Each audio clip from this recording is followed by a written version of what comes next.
Ja hyvää huomenta. Tervetuloa tähän metallien lämpökäsittely- ja hitsauskurssin luentoon, joka nyt sitten on viimeinen tähän materiaalien käyttäytyminen hitsauksessa teemaan liittyvä luento ruostumattomien tulenkestävien terästen hitsattavuus.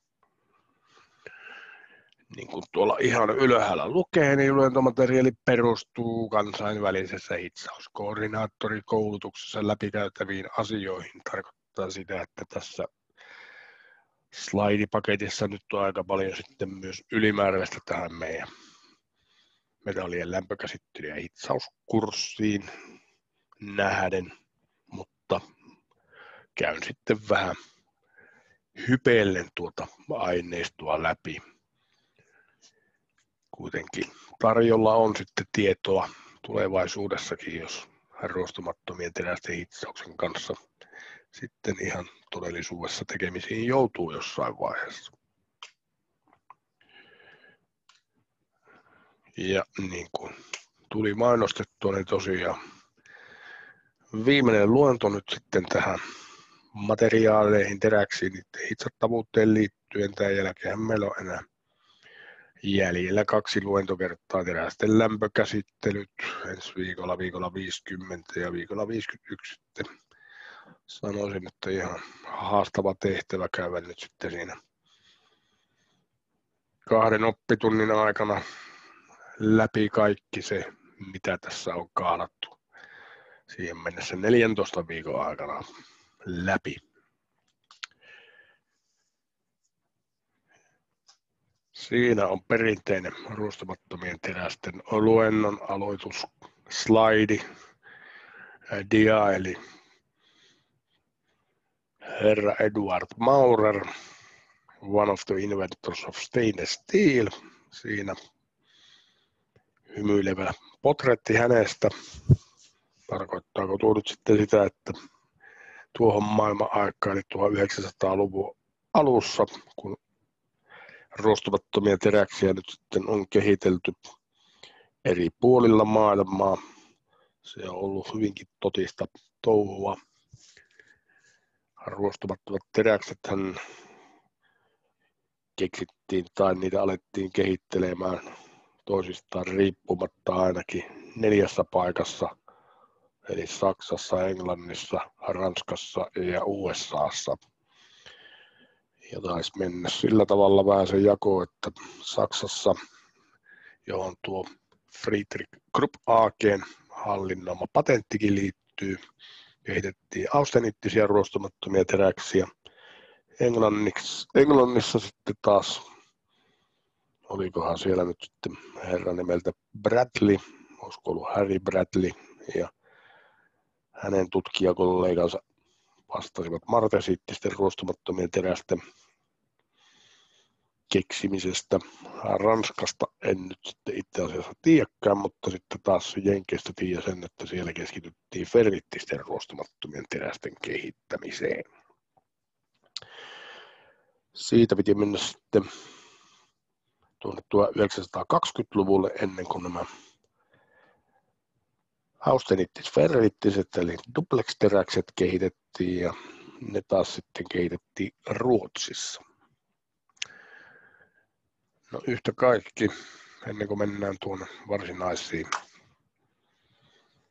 ruostumattomien terästen asioihin, niin tässä tarjotaan käytännön esimerkkeinä sitten vähän sellaisia keissejä, joissa selkeästi nyt ruostumattoman teräksen korrosion kestävyys yleensä ei ole ollut sitten ihan riittävä, ja se nyt oikeastaan onkin minusta oppi numero 1, kun ruostumattomista teräksistä puhutaan, tekee selväksi kuulijakunnalle, että ruostumaton teräs ei missään nimessä ole niin kuin nimitys nyt antaisi olettaa. Ruostumaton, vaan korrosio kyllä iskee siihen hyvinkin helposti, jos siellä meillä on vääränlainen ruostumaton teräs nyt sitten valittuna sitä käyttöympäristöä vastaan, ja yleensä se ongelma nyt sitten tulee todellisuudessa siitä, että me ei riittävän tarkasti tiedetä niitä käyttöolosuhteita. Tuossa ensimmäinen esimerkki. Jännityskorroosiosäröjä näkyy tuosta paperikoneen kuivatusosan tuorevoiteluöljyputken poikkileikkauksesta tehdyssä valomikroskooppinäytteessä.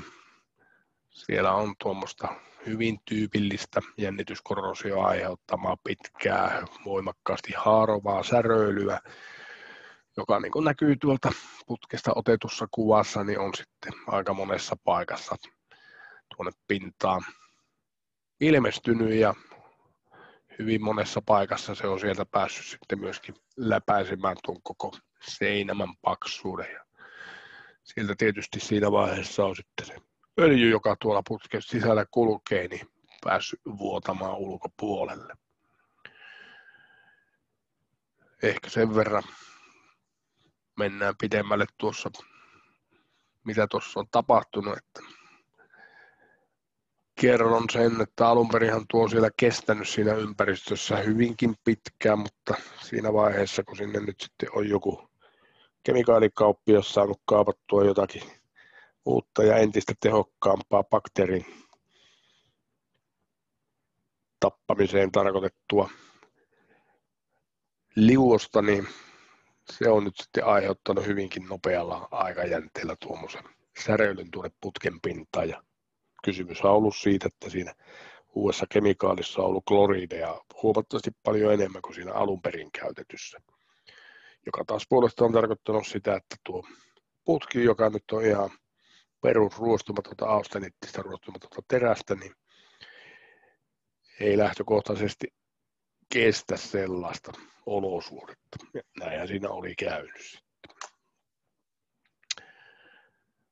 Korroosiota tässäkin kuvassa. Tällä kertaa kysymyksessä kaivoksen tuorevesilinja. Tuota siirtoputkia pitkin pumpataan joesta vettä, siirretään sitä sinne käyttökohteeseen. Pituutta linjalla sitten on tietysti hyvinkin paljon, satoja metrejä käytännössä.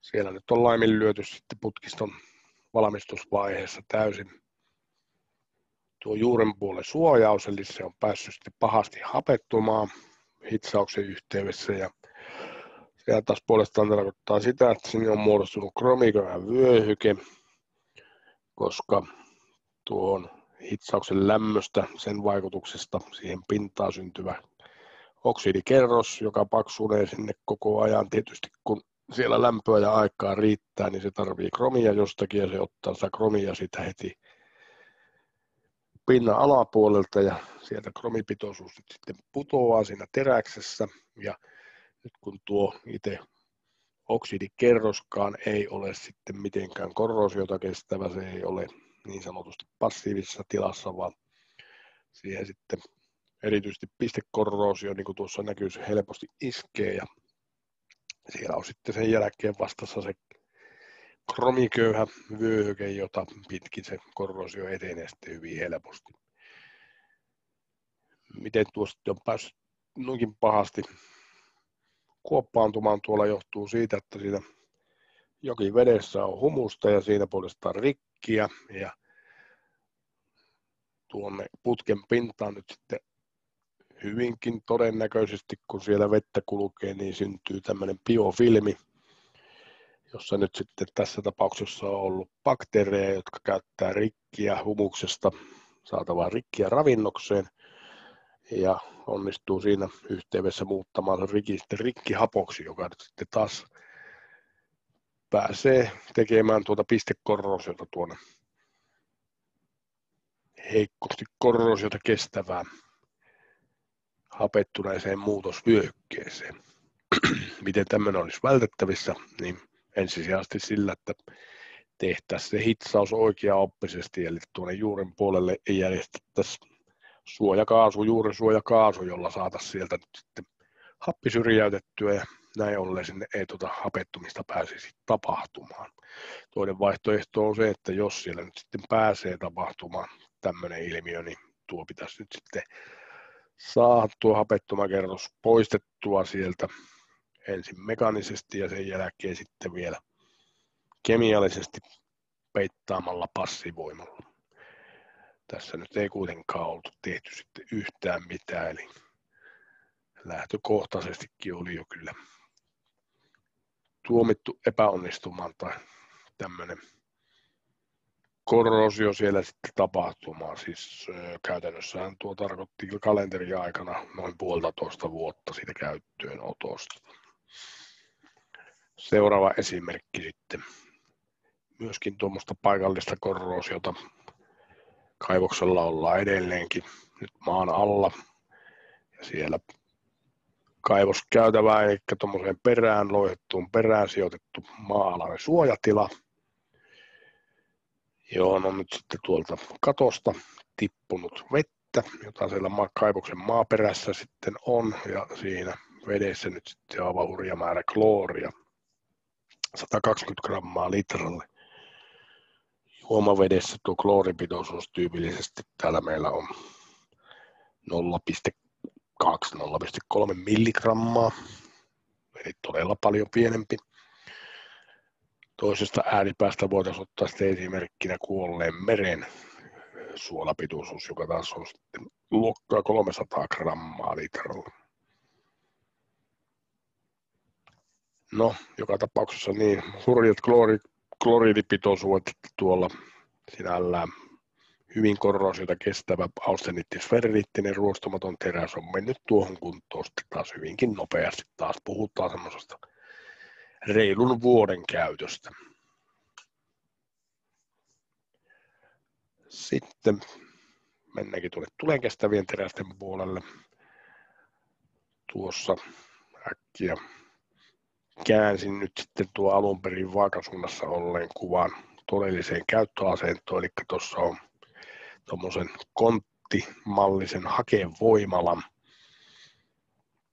happisuutin, jossa nyt sitten happi tulee tuolta yläpäästä sinne palotilaan, ja lämpötilathan nyt on hyvinkin korkeata, reilua 1000 astetta. Hetkellisesti varmaan voi olla 1200 astetta, mutta mitä siellä nyt on tapahtunut, niin liittyy hyvin pitkälle siihen, mitä me nyt viime luennossa käyttiin, että kuumalujien asioita virumiseen tuolla omasta painostaan nyt sitten on lytistynyt tuo pää, eli alun perin pyöreät reijät on siellä menneet jo sitten soikeaksi. Äkikseltään tulisi tietenkin mieleen, että tuommoisenhan voisi kunnostaa, porattaa takaisin pyöreäksi reijät ja pistetään takaisin sinne hakevoimalaan happea sitten johtamaan ne palotilaan, mutta sen kunnostuksen nyt sitten tekee haasteelliseksi se, että tuolla on nyt samanaikaisesti noin korkeassa lämpötilassa tuonne rakenteeseen muodostunut hyvin kovaa ja haurasta sigmafaasia. Tuolla nuo kaikki pienet partikkelit rakeitten sisällä, nuo vähän tummemman harmaat, ja myöskin tuolla araen rajalla näkyvät partikkelit, ne on sigmafaasia ja ne on niin kovia, että tuon alun perin kovuudeltaan noin 200 Vickersin luokkaa olleen teräksen kovuus on nyt sitten noussut selvästi yli 400 Vickersiä. Sehän nyt tarkoittaa sitä, että sillä poranterällä, jolla normaalisti kyllä päästään tuonne 200 Vickersin kovuudeltaan olevaan ruostumattomaan teräkseen tekemään reikään, niin sillä ei tuon reilun 400 Vickersin kovuuden omaavaan alueeseen saa tehtyä yhtään mitään. Vielä muutama esimerkki tuossa nyt sitten tuon kaltainen. Siellä on meillä tuommoinen putki, joka on komeasti lommahtanut tuolta yhdeltä osuudeltaan. Kyse on polttoaineen siirtolinjasta, putkilinjasta, johon sitten jossain vaiheessa oli vaihdettu tuommoinen pätkä ruostumatonta terästä, muuttoon se monen sadan metrin pituinen linja on hiiliterästä. Tuo kyseinen rosterikohta on nyt sitten semmoisessa paikassa, jossa on tuommoinen tien alitus. Jostakin syystä siinä nyt korroosio-olosuhteet oli varmaan ollut semmoista, että se alkuperäinen hiiliteräsputki oli siellä alkanut syöpymään ja sitten oli tietysti saatu ajatus, että vaihdetaan sinne ruostumatonta terästä ja joku konepaja oli saanut sitten tämmöisen urakan tehtäväkseen. Oli sitten tehnyt tuommoisen pätkän ja käynyt vaihtamassa ja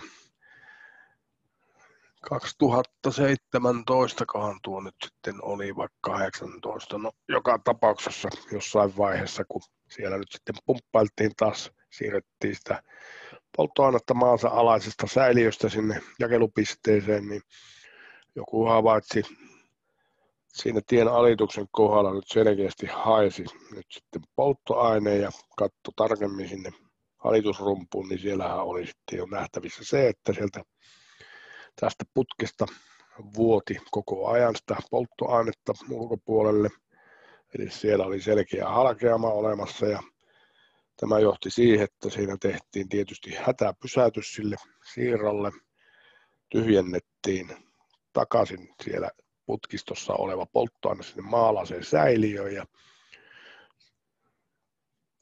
näin siinä ilmeisesti oli käynyt, että sitten korvausilman venttiili, joka siellä tietysti olisi pitänyt olla auki, niin olikin ollut kiinni ja tuonne putkistoon oli syntynyt alipaine ja se oli sitten saanut aikaan tuon lommahtamisen tuolta putkiston osalta. Kun sitten tarkastelin vähän tarkemmin tuolla paikan päällä, niin sieltähän pystyi toteamaan se, että tuolla löytyi 2 jatkohitsiä, eli siellä oli 3 putkesta tehty tämä koko ruostumaton osuus. Ja molemmissa päissä noista putkista, niistä löytyi THS-leimat, ne oli standardin EN 10217-7 vaatimusten mukaista putkea. Taisi olla 3,2 millin seinämällä. Ja tuosta lommahtaneesta osasta ei sitten löytynyt minkäänlaisia leimoja, joka tarkoitti sitä, että siinä todennäköisemmin oli käynyt niin, että kun se konepaja oli alkanut sitten kasaamaan tätä koko putkiosaa, niin heillä oli ollut käytössään 2 täysmittaista tehasputkea ja sitten sinne oli jäänyt tuommoinen useamman metrin mittainen aukko, joka kaipasi sitten myöskin putkeja, kun sitä ei ollut siihen hätään saatavissa tehdasputkia, niin he oli pyöräyttänyt sitten ihan omatoimisesti sieltä konepojalta löytämällään ruostumattoman teräs tai ruostumattomasta teräksestä tehdyllä putkella sitten saaneet tuon mitan täytettyä ja jostakin syystä siellä oli nyt sitten otettu semmoista levyä, joka oli ohuempaa kuin tuo alkuperäinen putki, tuolla siis 3,2 milliä, niin tämä itse mankelilla pyöräytetty ja sitten makilla hitsattu putki olikin 2,7 milliä. Ja tässä nyt sitten on 2 selkeää asiaa, jotka aiheutti tämän lopullisen vaurion, eli se vuoto oli seurausta siitä, että tuolla oli tehdyssä pituushitsissä jyrkkä liittymä, joka tarjosi nyt sitten erittäin otollisen väsymismurtuman alkusärön. Ja näinhän sieltä oli sitten pikkuhiljaa lähtenyt väsymissärö etenemään seinämän läpi. Ja tietysti siinä vaiheessa, kun se oli mennyt seinämän läpi, niin sieltä oli alkanut tihkumaan ulos sitä polttoainetta. Todennäköisesti sitä oli jo hyvää aikaa sitten sieltä tihkuillut ennen kuin se havaittiin loppujen lopuksi, eli se särö oli edennyt sitten myöskin tuolla pituussuunnassa. Ja kun se nyt sitten oli huomattu ja tehtiin se hätäpysäytys ja tuonne saatiin sen kautta sitten muodostumaan se alipaine, niin tuo 2,7 millinen putkipa nyt ei sitten kestänytkään sitä alipainetta. Hyvä esimerkki siitä, että pitäisi tietysti olla aika paljon asioita tiedossa, kun lähtee kiireessä sitten tekemään tuommoisia ratkaisuja tehdastekoisen putken tilalle. Sitten viimeinen esimerkki tuommoinen hyvinkin jonkun mielestä tietysti nätin värinen tai väriefektejä nähtävissä näissä pinnoissa. Vielä ennen elokuun vaihetta pika-analyysi olisi mullakin ollut se, että tuolla on täytynyt nyt jostakin syystä lämpötilat nousta hyvinkin korkeaksi. Tuommoinen messingin väri tuohon ruostumattoman teräksen pintaan tulee suurin piirtein 450 asteen lämpötilassa sininen ja sitten nuo tummemmat vaatii enemmän, mutta tämän kyseisen prosessin käyttölämpötila on välillä +4–+7 astetta. Ja nytpä sitten tiedänkin, että tämän kaltainen korroosio kulkee nimellä roaching. Sille ei tietääkseni suomenkielistä termiä ole olemassakaan. Täytyy varmaan tässä alkaa miettimään, että mikä se olisi järkevä nimitys tuolle. Kuitenkin tuommoista nyt sitten esiintyy aika monessakin paikassa ja silloin kun siellä ei ole kyse päästöväreistä ja tuon näköinen ruostumattoman teräksen pinta on nähtävissä, niin kannattaa ensimmäisenä epäillä kyllä sitä roachingia sitten siinä.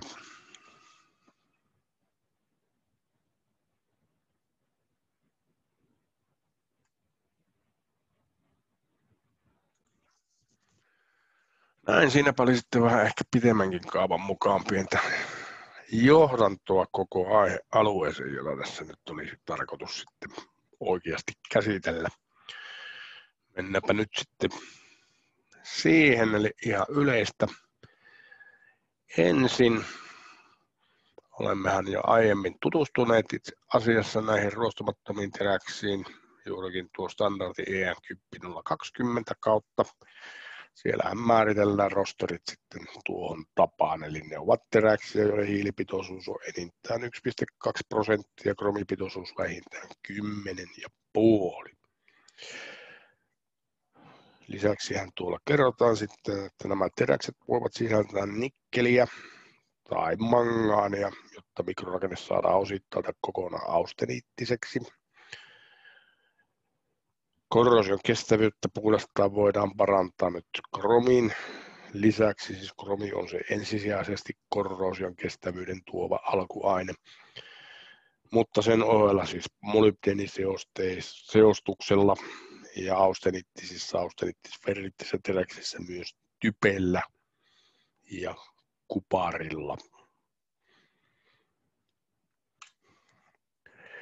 Kromiseostuksen tärkein merkitys siis on nyt nimenomaan se, että se aikaan saa siihen teräksen pintaan passiivikalvon.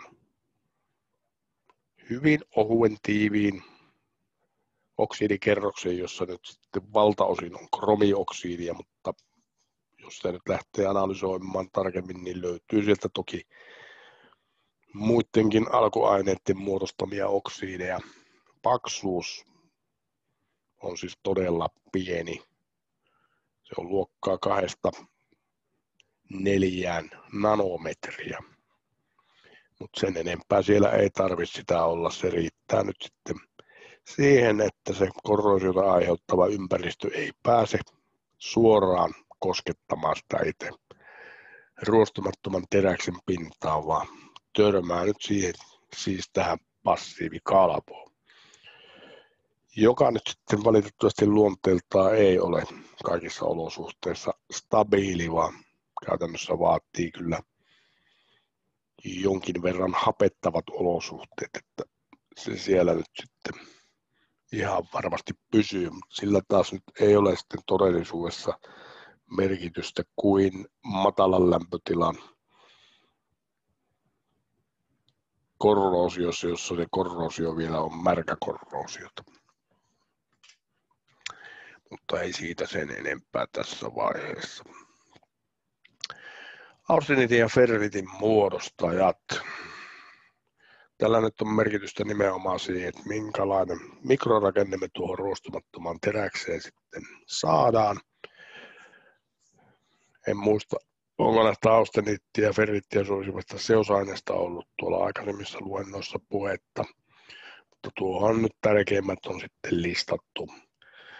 Kromi, molybdeeni, piini, niobi, titaani, alumiini suosii ferriittiä. Nikkeli, mangaani, hiili, typpi, kupari suosivat taas sitten austeniittia.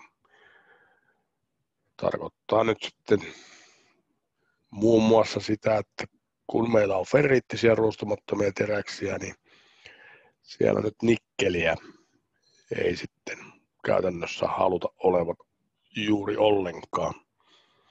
Jos meillä perusausteniittisessä ruostumattomassa teräksessä nikkelipitoisuus on siellä jossain 7% johonkin noin 11%, nyt sen teräksen kromipitoisuudesta riippuen, niin tuolla ferrittisessä ruostumattomassa teräksessä meillä nikkeliä on muutama 0,1%.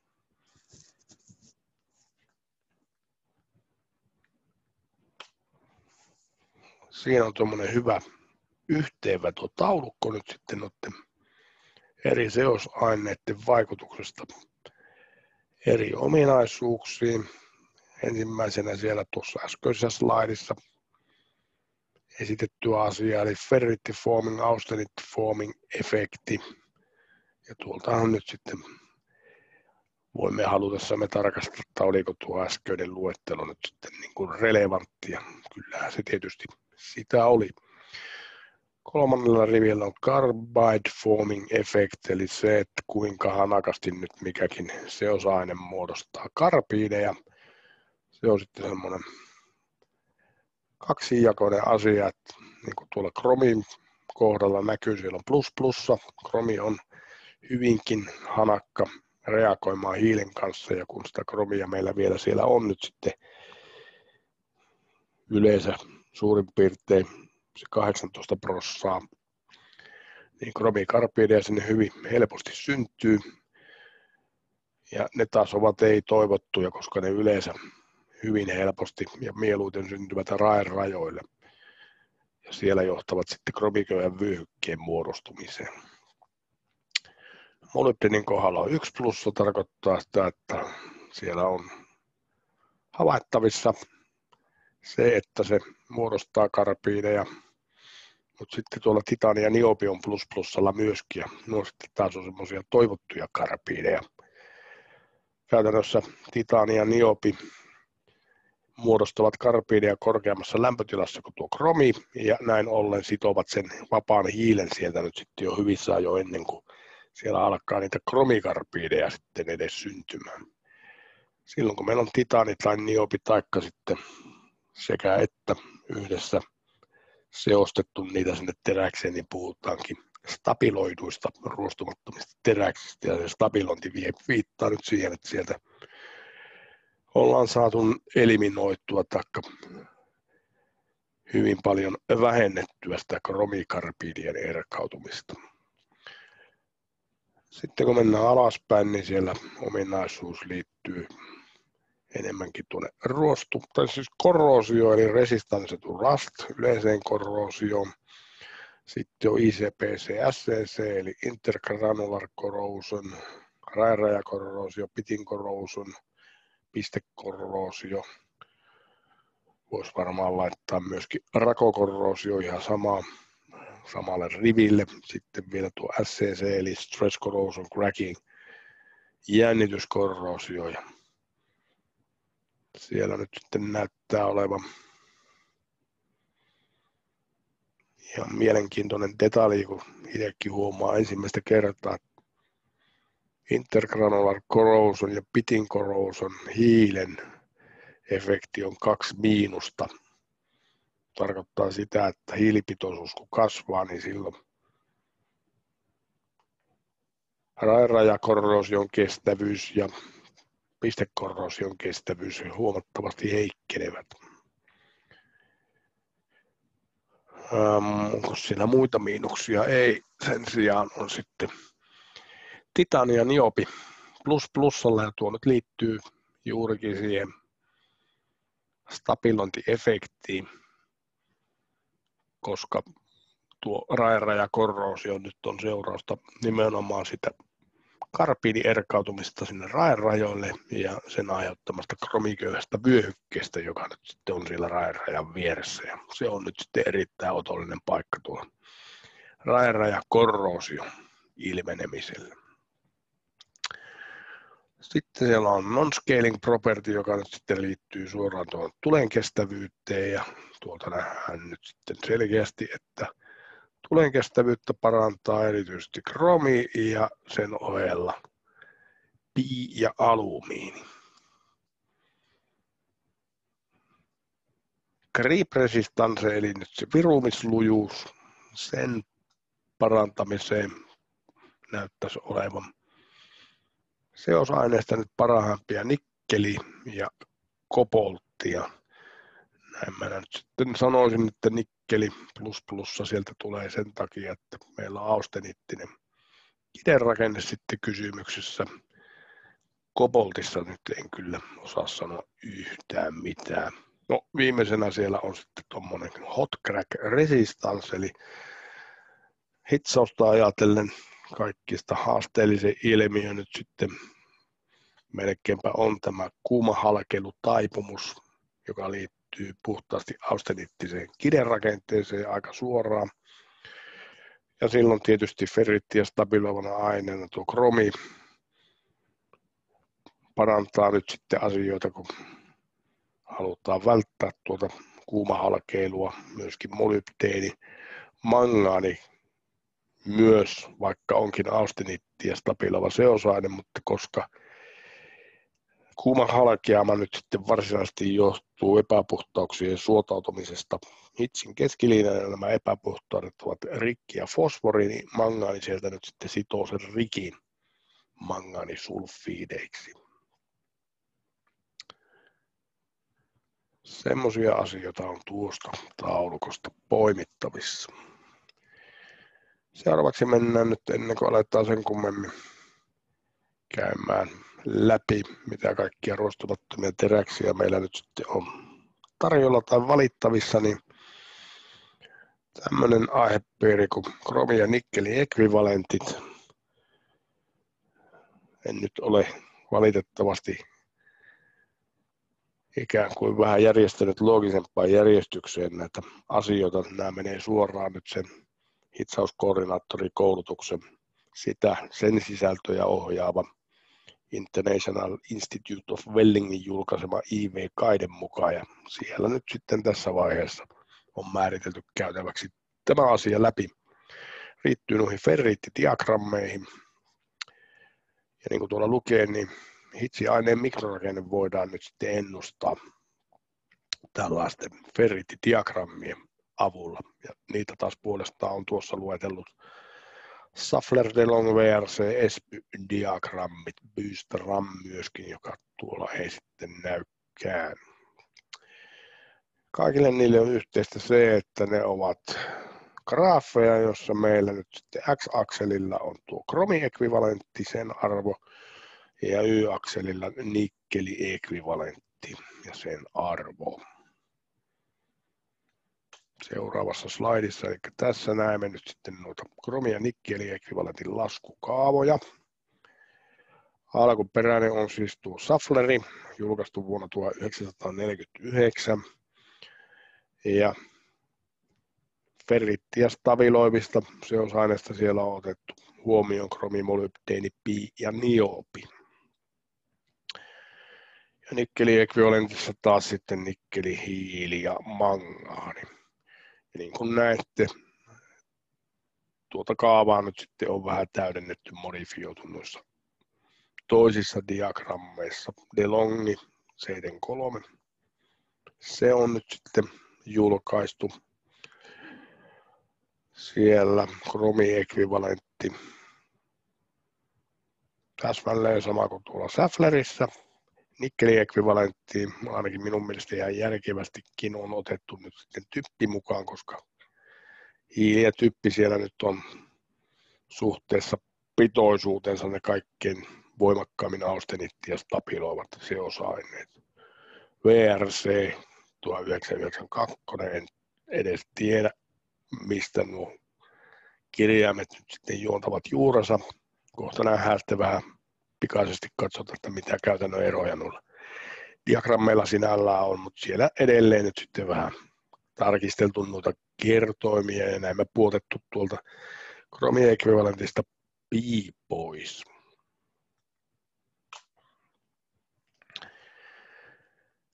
Ja juuri näin, että ruostumattomien terästen hitsimetallin mikrorakennetta voidaan tarkastella erilaisilla ferriittidiagrammeilla. Kuvaavat siis alkuaineiden vaikutusta hitsimetallin syntyvään mikrorakenteeseen. Diagrammit on laadittu soveltuvat erityisesti kaarihitsaukseen, eli siis tiettyyn jäähtymisnopeuteen. Vaikkapa laserhitsaukseen, niin pitää sitten osata vähän soveltaa. Ja siinä nyt sitten ihan käytännön esimerkki, miltä tuo säfleri näyttää. Se näyttää tuolta, niin kuin sanoin, niin siellä on meillä X-akselilla tuo kromiekvivalenttiarvo ja Y-akselilla nikkeliekvivalentti, ja säfleri nyt nimenomaan lähtee tuolta orikosta 0 arvosta molemmille akseleille. Tässä nyt näyttäisi tuo kromiekvivalentti menemään aina tuonne 38 asti ja nikkeliekvivalentti 26, ja tuolta näette nyt sitten noita eri mikrorakenteiden stabilisuusalueita.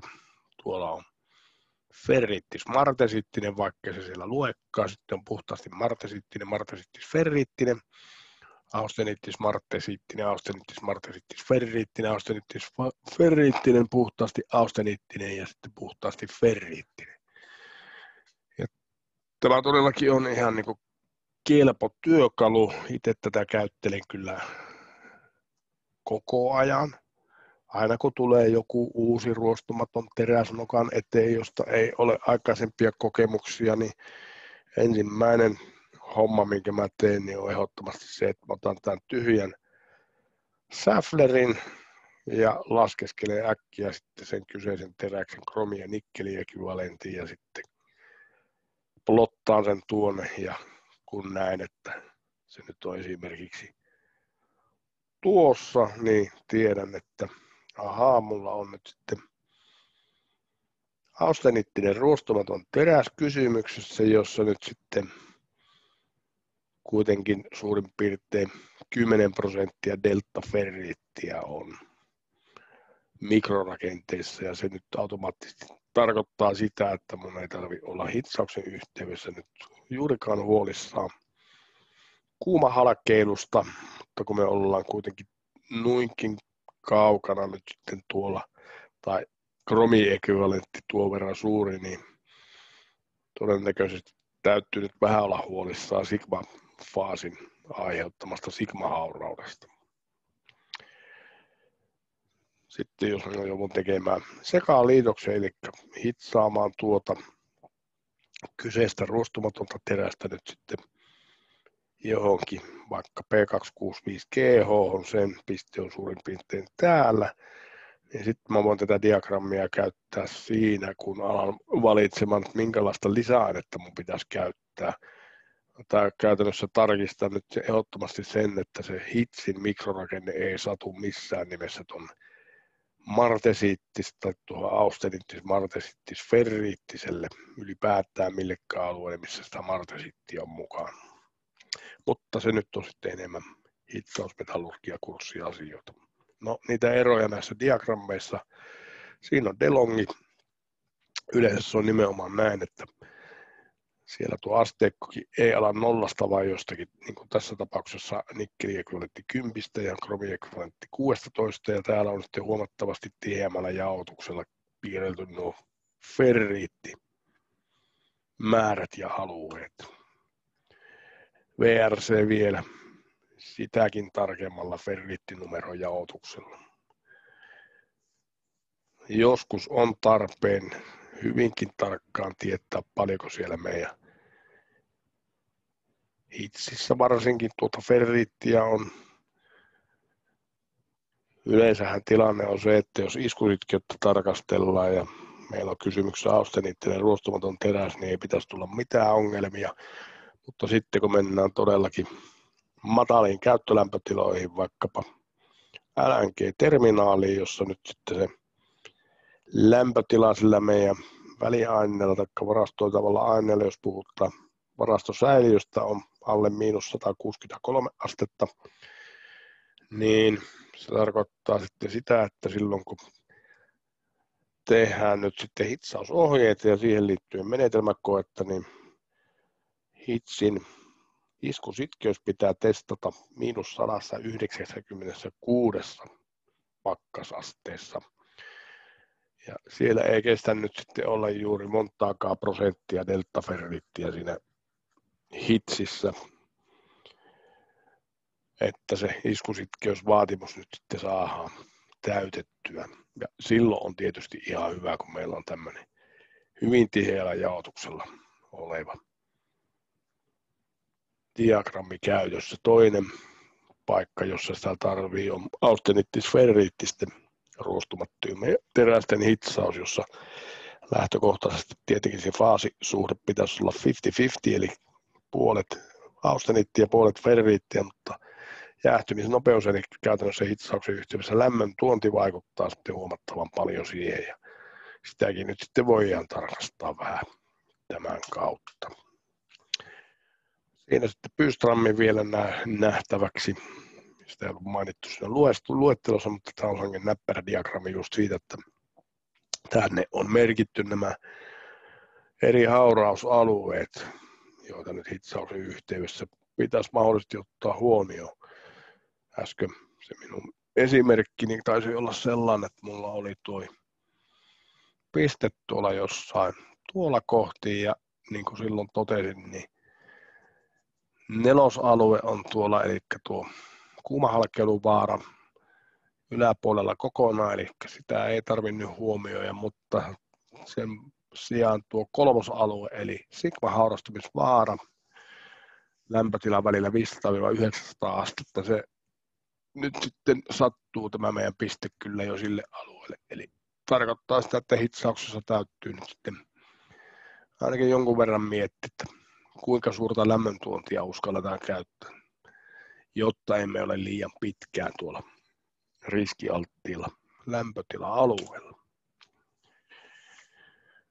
Siinä on sitten tuolta hitsauksen materiaalioppikirjasta kopipastettu hieno vihreä kuva, johon nyt sitten on noita ruostumattomia teräksiä tuonne Sävlerin diagrammiin plotattuna melko monta, myöskin lisäaineita, eli noi punaiset kun pyörylät tuolla ovat itse teräksiä, ja sitten nuo neliöt taas lisäainepisteitä. Ja tuolta kun katsotaan, niin mennään tuonne runsaammin seostettuihin austeniittisiin, niin vaikkapa 904L, jota nyt on käytössä hyvinkin monessa paikassa, jossa tarvitaan nyt sitten todella hyvää korrosion kestävyyttä, niin se on selkeästi tuolla austeniittialueella, ja näin ollen hitsauksessa nyt sitten kyllä täytyy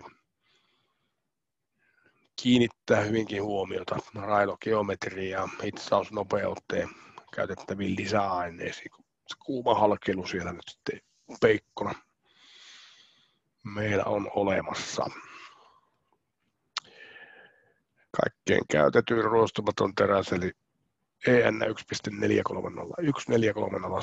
1.4301-4307, se menee sitten tuonne kaksifaasialueelle, eli siellä on austeniittinen ruostumaton teräs, jossa nyt on ferriitti numero 6, se ei ole suoraan sitten ferriittipitoisuusprosentteina, mutta suurin piirtein kuitenkin tuolla pienillä ferriittinumeroilla, eli tuolla nyt sitten suurin piirtein varmaan 5% sitä deltaferriittiä toimitustilaisessa teräksessä meillä on löydettävissä. Ferriittipitoisuuden mittauksesta ei nyt sitten tässä yhteydessä sen kummempaa, eikä myöskään tuosta T12-8-ajasta. Mielestäni rapsasin nuo slaidit tuolta pois jossain vaiheessa, mutta enpä sitten ollutkaan tehnyt sitä. No niin, päästiin sitten tällekin luennolle tuonne standardien maailmaan. Rosterien perustandardi on tuo EN 10.088-1, nyt kun puhutaan Euroopan alueella standardisoiduista ruostumattomista teräksistä. Se jakaa nyt sitten nämä meidän teräkset korrosion kestäviin, tulenkestäviin, kuumalujiin teräslajeihin, ja ne edelleen nyt sitten jaetaan mikrorakenteen mukaan. Ferriittiset, martesiittiset, austeniittis-ferriittiset, eli kansanomaisesti duplex-teräkset, ja erkautuskarkenevat, eli 1, 2, 3, 4, 5 lajia tuon mikrorakenteen mukaan jaoteltuna. Seuraavalla sivulla on sitten tuommoinen nettikuva, josta voidaan halutessamme tarkastella, että miten nuo sitten asemoituvat tuonne kromi-nikkelikenttään. Ajan säästämiseksi emme nyt sitten paneudu siihen sen enempää. 10.088-1 standardista löytyy sitten kaiken kaikkiaan 187 ruostumatonta terästä. Jakaantuneena tuolla tavalla sitten korrosion kestäviin ja tulen kestäviin ja kuumalujiin. Ja sieltähän noita kaikkia äsken esiteltyyn mikrorakenteen mukaiseen jakoon perustuvaan jaotteluun sitten löytyy. Kyseisestä standardista löytyy tämmöinen näppärä taulukko myöskin yhteenveto ruostumattomien teräksen materiaalistandardeista, eli EN-standardeista. Korrosion kestäville teräksille, niin kuin näette, löytyy aika monta. Tulen kestäville täsmälleen 2 ja kuumalujille sitten puolestaan 5. Ja totta kai tilannehan on se, että ellei näitä nyt sitten pyörittele enemmän ja vähemmän säännöllisesti melkein niin kuin viikoittain tai päivittäin, niin eihän tuo pelkkä numero litania tuolla kerro yhtään mitään. Itselläni päässä nyt on puolikymmentä noista, että mitä ne todellisuudessa on. Jos lähtee korrosion kestävien terästen puolelta, niin 10.028-7 on nyt sitten painelaiteteräkset, ruostumattomat levytuotteet. 10.088-2 on yleiset korrosion kestävät nauha- ja levytuotteet. 10.216-5 nyt muistuu jo tässä vaiheessa ja nyt kuumalujien kautta mieleen, koska 10.216-2 oli kuumalujat.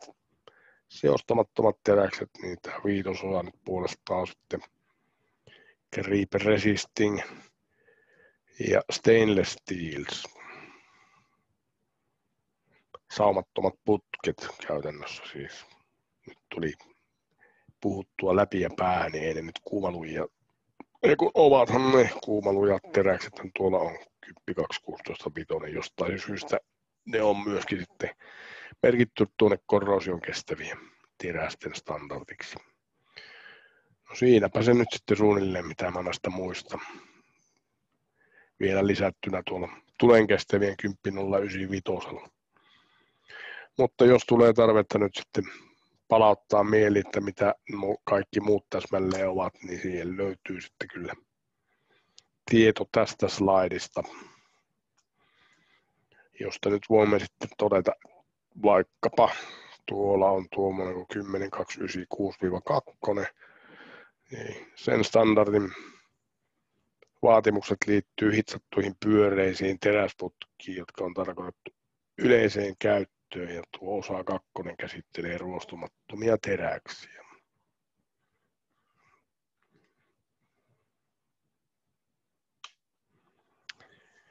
Sitten tarkemmin noihin eri mikrorakenteen mukaisiin teräksiin. Ferriittiset ruostumattomat teräkset. Kokonaan tai lähes kokonaan tilakeskisen hilarakenteen omaavaa ferriittiä, joissa rautaan on seostettu sieltä 10,5 eli siitä EN 10.020 määrittelemästä alarajasta kromin suhteen siitä aina käytännössä kylläkin ei 20, vaan noin 30% kromia. Taulukossa 6.1 esitetty kemiallisia koostumuksia taitaa olla nyt sitten ihan läheisissä slaideissa tuo taulukko. ainakin tuolla hitsauksen materiaalioppikirjassa nyt sitten on jaettu seostuksen suhteen 3 luokkaa. Ferrittiset, matalaseosteiset, standarditeräkset. Siellä nuo 2 terästä otettu tuo esimerkkinä X2 CRNI12 ja X2 CRTI12. Sitten keskiseosteiset standarditeräkset X6 CR17, X2 CRTI LP18 ja sitten vielä X2 CRM OTI 18-2. Kolmantena on sitten superferriittiset ja siellä esimerkkinä tuommoinen lähes 30% kromia sisältävä EN4 1.4592 teräs eli X2 CRM OTI 29-4. Siinähän se taulukko on. Valitettavasti täällä meidän kirjassa nyt sitten Kyryläisen Antero, joka on vastannut tuosta ruostumattomien terästen luvusta, niin on käyttänyt tämmöistä omaa tyyppimerkintäänsä, ei tuota EN-standardin mukaista kemiallisen koostumukseen perustuvaa merkintää. Tuolla toki on sitten tuo EN-numero, jota nyt sitten tuossa äskeisessä slaidissakin näemme. Tuolta jos poimitaan muutamia esimerkkejä, niin tuo 1.4512, eli tuollahan meillä nyt sitten on tuo 3. sarake, jossa on ASTM, jenkkiläisen standardien mukaiset merkinnät IC 409. Tuo on teräs, jota tänä päivänä löytyy sitten lähes kaikista henkilöautosta ainakin. Sieltä katalysaattorista taaksepäin pakoputkistot on nykyään tehty tuosta kyseisestä ruostumattomasta teräksestä, titanistabiloitu. Ruostumaton, ferriittinen ruostumaton teräs, jossa nyt sitten tuo kromipitoisuus on lähellä sitä standardin 10.020 määrittelemää alarajaa, eli tarkoittaa sitä, että kilohinta nyt sitten on kuitenkin maltillinen, ja kun elinikä tietysti verrattuna niihin galvanoituihin hiiliteräksestä tehtyihin putkiin on hyvinkin moninkertainen, niin elinkaariajattelua kun harrastaa ja näin pitäisi tehdä, niin huomaa kyllä hyvin äkkiä, että kokonaistaloudellisesti halvempi vaihtoehto on kysymyksessä. Sitten tuo seuraava EN 1.4016. Tuo on semmoinen ferriittinen ruostumaton teräs, jota löytyy hyvin paljon kodinkoneista. Pyykinpesukoneista, kuivausrummuista, kahvin keittimistä, astianpesukoneista ja näin edelleen.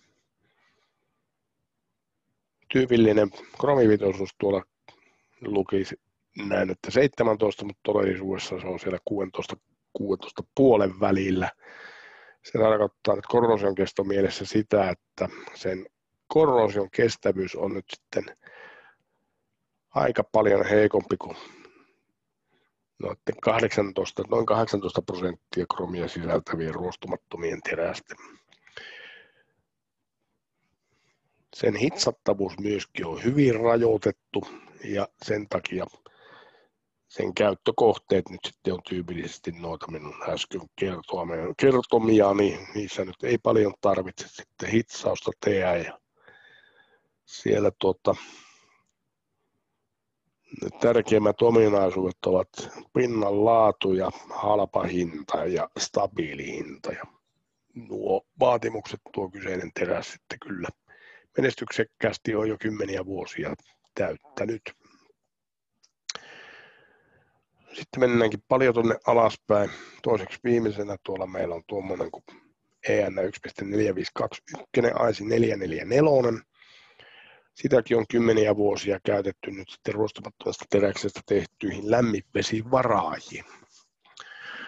Titanistabiloitu ferriittisten ruostumattomien kyseessä ollessa oikeastaan niin kuin melkein sääntö poikkeuksetta kun tarkastellaan hitsattavuutta, on se, että nuo stabiloidut laadut ovat hitsattavuudeltaan huomattavasti paljon parempia kuin ei-stabiloidut. Ainoan poikkeuksen tekee tuo aivan ensimmäinen EN 1.4003 teräs, joka on mikrorakenteeltaan toimitustilaisenakin martensiittinen. Ja sen hitsattavuus nyt sitten on hyvä ilman, että siellä mitään stabilointia edes tarvii miettiä. Ehkä vielä tuo EN 1.4509 teräs tuolta nostetaan yhtenä esimerkkinä. Se on tämmöinen nykyaikainen ferriittinen, jossa on noin 18% kromia, eli kromipitoisuus on ihan samalla tasolla kuin käytetyimmässä austeniittisessa 18.8 teräksessä. Toisin sanoen korrosion kestävyys on lähes samalla tasolla. Titani-niobiilikki, tämmöinen kaksoistabilointi,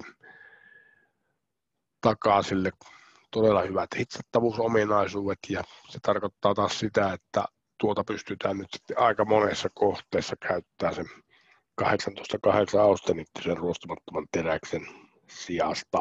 Ja kilohinta nyt sitten tietysti on huomattavankin paljon matalampi, kun täällä ei ole 8% nikkeliä, joka tuo sinne sitä raaka-ainehintaa sitten jo aika paljon. Nikkeli taitaa pyöriä nykyään raaka-ainehinnalta jossakin 10 000 euroa, 12 000 euroa tonni. Sieltä tulee sitten seosaine lisää jonkun verran. Nyt jos mä niin ulkoa yritän heittää jotakin vertailulukuja, niin tuommoinen austeniittinen ruostumaton perusteräs, vakioteräs, sen kilohinta voisi olla jossakin 3 euroa kilo. Ja tämmöisen ferriittisen vastaavan, eli nyt siis se 18.8 EN 1.4307 kautta 4301 versus tämä 1.4509, niin 4509 puhutaan nyt sitten ainakin euroa, joka on jopa 1,5 euroa pienemmästä kilohinnasta.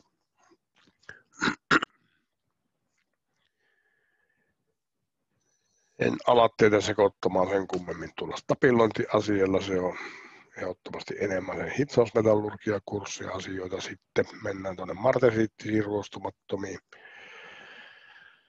Ne ovat nyt sitten sellaisia ruostumattomia teräksiä, joissa seostus on tasapainotettu siten, että ne muuttuvat korkeissa lämpötiloissa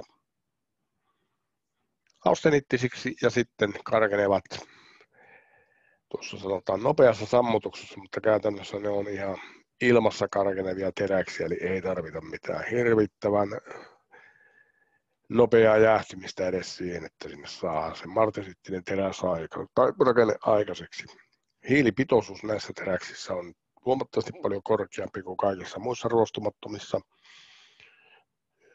Yleensä täällä niin se tavoiteltava ominaisuus on suuri pintakovuus, taikka sitten se, että meillä lujuus säilyy kohtuukorkeisiin lämpötiloihin, ja silloin siellä tarvitaan sitä hiiltä takaamaan muita ominaisuuksia. Yleensä kun ruostumattomista teräksistä puhutaan, niin hiilipitoisuudet ovat luokkaa 100%, matalahiilisissä laaduissa eli AISI-merkinnöissä L-laaduissa ollaan siellä alle 200%, normaalihiilisissä laaduissa ollaan sitten jossain 0,03–0,06%. Nyt sitten kun mennään tänne martensiittisiin ruostumattomiin, niin täällä puhutaan nyt sitten jo 10% eli 0,5–0,2% semmoisia pitoisuuksia. Tyypillisiä koostumuksia ja mekaanisia ominaisuuksia esitetty tuolla seuraavassa slaidissa. Siellä sitten nähdään myöskin tuo toimitetaan asiakkaalle pehmeäksi hehkutettuina tai sammutuspäästö suoritettuna. Piti tuosta loikata tuo yksi välislaidi, kunnes löysin sitten tämän taulukon. Ja tuollahan noita nyt sitten nähdään, eli tuolla tyypillinen hiilipitoisuus matalimmillaan ollaan tuolla erkautuskarkenevien puolella 100%, mutta sitten täällä varsinaisessa martesiittisissä niin 0,5–0,6%. Tuolla sitten noita AISI-merkintöjä näille teräksille 410 eli 1,4006 teräs. Se on ollut mun mielestä tuolla turbiinipuolella käytössä hyvin pitkään. Ja mitäs tuolta on luettavissa, siellä kun sitä käytellään nyt sitten nuorutettuna, niin 550 asteen lämpötilassa, kun on tehty sille päästö, niin silloin myötölujuus on 400 megapaskalia. Ja käyttölämpötila nyt sitten varmaankin aina tuonne johonkin 500 asteeseen saakka. Sitten on tuo AISI 420 tyyppinen teräs. ENS löytyy 2 variaatiota, 1.034, 4021. Hiilipitoisuudeltaan nyt sitten erilaisia. Kromi tuolla meillä 13 pintaa. Tuo on tyypillisesti käytössä veitsissä ja puukoissa.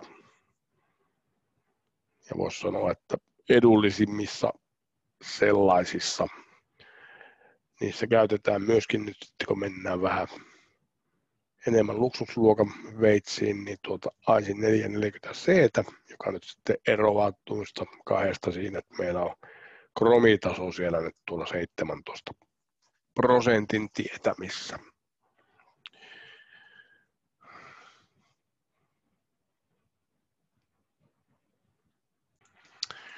Tuli tehtyä tämmöinen pikainen empiirinen tutkimus nyt sitten, kun täällä kotona näitä luentoja pidän. Sattuu olemaan XRF-analysaattori auton takakontissa ja otin sitten tuolta Aterin veitsilaatikosta 3 veitseä näköiselle ja tuosta tulokseksi nyt sitten tuli se, että tuo on martesiittistä ruostumatonta terästä, jossa on noin 15% kromia. Tuolta löytyi myöskin leima, italialainen veitsi ja siellä luki, että X50 CR MO 15. Eli kromilla ja molybdeenillä seostettu martesiittinen, jossa noin 0,5% hiiltä. Tuo puolestaan on nyt sitten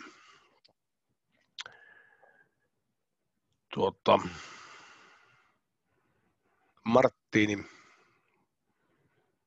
pukkotehtaalta joskus 10 vuotta sitten saatu filerausveitti, Rovaniemeltä siis silloin, ja tuo nyt on sitä AISI 420, EN 1.4304 terästä.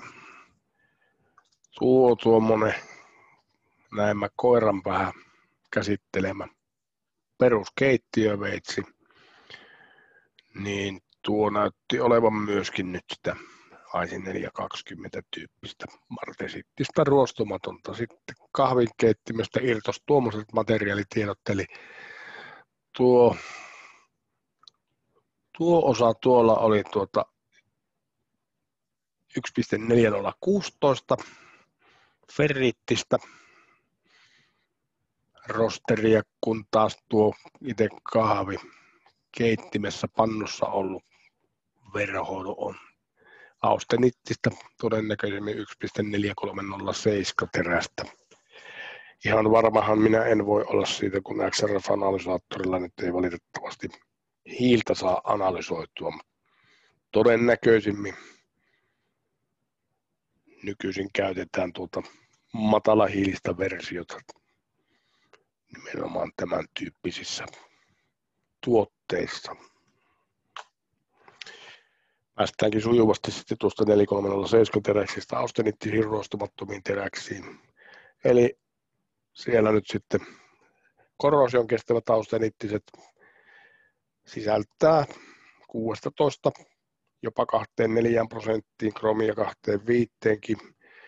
Lisäksi sitten nikkeliä. Nikkeli siellä vaihtelee suurin piirtein jostain noin 7% aina melkein 30. Muistaakseni rajaa siihen, että me nyt sitten puhutaan nikkeliseoksista, niin nikkelipitoisuuden pitää olla 35% siitä yli. No, nikkelin ohella sitten niin on tullut jo jossain vaiheessa mainittuakin tuolta austeniittista rakennetta tasapainottamassa voi olla myös mangaani. Ja pyritään siihen, että saadaan se mikrorakennehuoneen lämpötilassa lähes kokonaan tai kokonaan austeniittiseksi. Myös typpeä käytetään stabiloimaan austeniittista mikrorakennetta ja siinä nyt sitten ikään kuin kylkiäisenä tulee se hyvä asia, että se nostaa myös lujuutta ja parantaa myös pistekorrosion kestävyyttä, niin kuin lukee sitten tuolla aivan viimeisessä kappaleessa. Ja tietysti siinä on todettu, että molybdeeni myöskin parantaa sitä pistekorrosion kestävyyttä. 2 molybdeenipitoisuutta sillä löytyy 2 ja 2,5%. Sillä on hyvinkin paljon merkitystä tuolla teollisissa käyttökohteissa, siellä missä meillä on aggressiiviset korrosioympäristöt. Monesti minäkin olen joutunut sitten toteamaan ja näkemään sen, että sinne on alun perin valittu nimenomaan matalampaa molybdeenipitoisuutta edustava teräslaji, ja se ei olekaan sitten siellä kestänyt, ja sinne kun vaihtaa nyt sitten tuo korkeamman molybdeenisen, koska siellä on myös nikkeliä väistämättä enemmän, niin sepä siellä alkaa kestämään.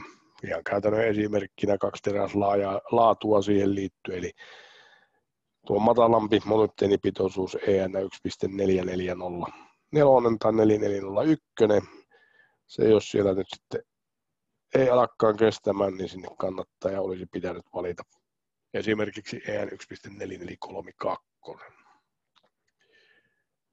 Austeniittisten vakioterästen myötälujuudet ovat sitten tuolla koko lailla vaatimattomia, eli tuolla 200 megapaskalin 250 megapaskalin välissä.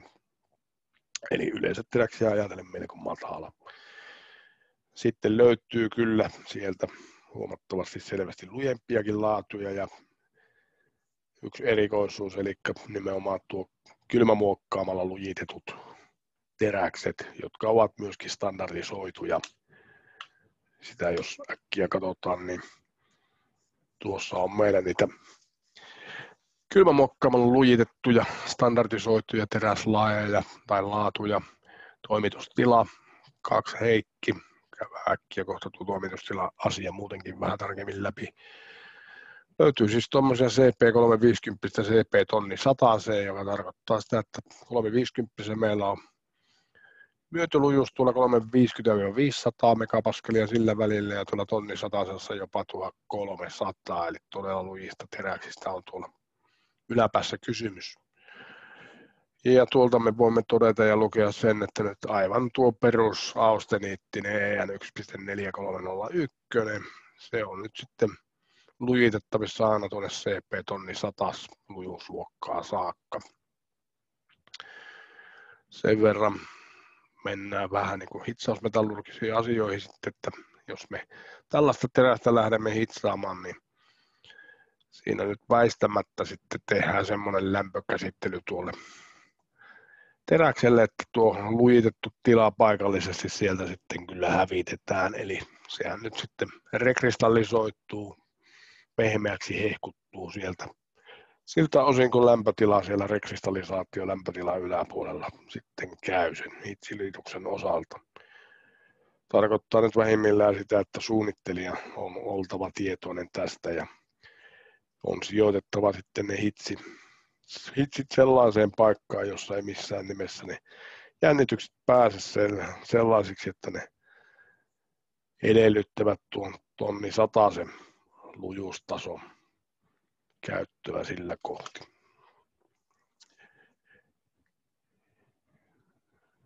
Mennäänpäs tuo nyt sitten kohtuu nopeasti, oikeastaan jätetään väliin kokonaan, mennään tuonne austeniittis-ferriittisiin eli duplex-teräksiin, noin lyhyemmin sanottuna. Ne on siis teräksiä, joissa nyt lähtökohtaisesti meillä on 50% ferriittistä kidenrakennetta, 50% austeniittista. Käytetään samoja seosaineita kuin austenittisissa, mutta tietysti ferritti ja austenittia suosivia alkuaineiden suhde nyt on erilainen. Johtaa siihen, tai käytännössä näkyy siinä, että kromipitoisuudet on nyt aina yleensä korkeampia kuin noissa puhtaasti austenittisissa tai puhtaasti ferriittisissä. Lisäksi yleensä sieltä löytyy typpiseostus, sillä hoidetaan sitä austeniittisuhdetta siellä. Kylkiäisenä tulee positiivisena asiana lujuutta lisää ja pistekorrosion kestävyyttä. Myöskin sitten aika monessa duplex-teräksessä on molybdeenia, joka myöskin parantaa lujuutta ja korrosion kestävyyttä. 5 terästä nyt esimerkkinä tuossa taulukossa. Tuolla on perinteisiä, austenittis-ferriittisiä, tuollaisilla merkinnöillä 2304, 2205, 2507. Mä en tiedä, mistä tuo merkintätapa on joskus tullut käyttöön, mutta tuo viittaa suoraan kromi- ja nikkelipitoisuuksiin. Näin ainakin mulle on tullut nyt käsitys tässä viime vuosien aikana. Tuolla selluteollisuudessa, kun paljon käytetään austenittis-ferriittisiä, niin siellä yleisin käytössä oleva on tuo 1.4462, eli 2205, 22 kromia 5.7, eli noin 5-6% nikkeliä ja 3% molybdeenia. Typpeä siellä on myöskin luokkaa 0.2-0.3%, ja se nyt sitten saa aikaan tuolle teräkselle noinkin korkean myötälujuuden kuin 500 megapaskalia minimissään. Korrosion kestävyys myöskin erittäin hyvä. Siihen kannoitten dupleksien kasvava suosio perustuukin, että siellä missä niitä käytetään, niin tullaan tietysti noin niin kuin aika paljon pienemmillä seinämän paksuuksilla toimeen, kun verrataan sitä, että laitettaisiin sinne austenittista ruostumatonta terästä. Kuitenkin meillä sitten korrosion kestävyys on suunnilleen samalla tasolla. Ja hitsattavuuskin on näissä nykyisissä teräksissä melko lailla yhtä hyvä kuin noissa austeniittisissa. Noin LDX tuossa nyt on sitten lean duplexeja, eli siellä on nikkeliseostusta korvattu mangaaniseostuksella. Outokummun rekisteröimä tavaramerkki on tuo LDX 2101, LDX 2404. Itse asiassa se maanalainen suojatila, joka siellä ihan alussa nähtiin varoittavana esimerkkinä, niin se oli lean duplexia, taisi olla nimenomaan tuota 2101. Tuolla nyt on mainittukin nuo lean duplex tuoten nimellä kulkevat mangaaniseosteiset duplex-teräkset ASTM, eli amerikkalainen standardisointi ei tunne noita teräksiä ollenkaan, suuri osa kehitetty Euroopassa. Eipä mennä tuohon 10.11.3 tässä yhteydessä vielä sitten sen tarkemmin. Ennen kuin mennään tuonne tulen kestäviin teräksiin, niin puhuin sitä toimitustilasta tuossa ja siihen liittyen niin olisi hyvä nyt sitten kyllä katsastaa standardista suoraan, että mistä on kysymys. Toimitustilan merkintä nyt sitten aina kyllä teitä tulee vastaan silloin, kun ruostumattomista teräksistä on kysymys. Eli pitää vähimmilläänkin ymmärtää ja tietää, että kun tekee tilausta tai ostaa ruostumatonta terästä jostakin, niin osaa tulkita nyt sitten sen merkinnän sieltä. Parhaiten se selviää nyt sitten tuolta 10.088 standardin kakkososasta. Ja senhän pitäisi tulla teille näkyviin nyt sinne. Siitä kun lähdetään laavaamaan alaspäin, niin taulukko 6 pitäisi löytyä sitten nämä. Löydetäänköhän me etsi-komennolla taulukko 6 sieltä kyllä. Levyjen nauhojen käsittelytilat ja pinnan laadut, eli tämä tunnus löytyy sieltä ainestodistuksesta ainakin. Ja tilauksen yhteydessä se on nyt sitten määriteltävä, että minkälaista terästä me ollaan tilaamassa. Kylmän valssatuista ruostumattomista teräksistä suuri osa on toimitustilaa 2 Pertta, joka nyt on kylmän valssattu, lämpökäsitelty, peitattu, viimeistely, valssattu, ja tämä nyt sitten viittaa suoraan siihen terästehtaan prosessivaiheisiin. Ja tarkoittaa nyt sitten, että todellakin se on nyt sitten kylmävalssaamalla ohennettu sinne loppapaksuuteen. Sen jälkeen se on Outokummun terästehdasta, jos käyttää esimerkkinä, niin sille on tehty loppuhehkutus siellä hehkutuspeittauslinjalla. Käytännössä nyt sitten Outokummulla HP 1, HP 2, HP 4 kysymyksessä. Tai sitten tietenkin kylmävalssaamo 2 ja rappi 5. Siellä sille on nyt sitten tehty rekristallisaatiohehkutus ja samassa linjassa on nyt sitten ollut integroituna tuo peittausosa.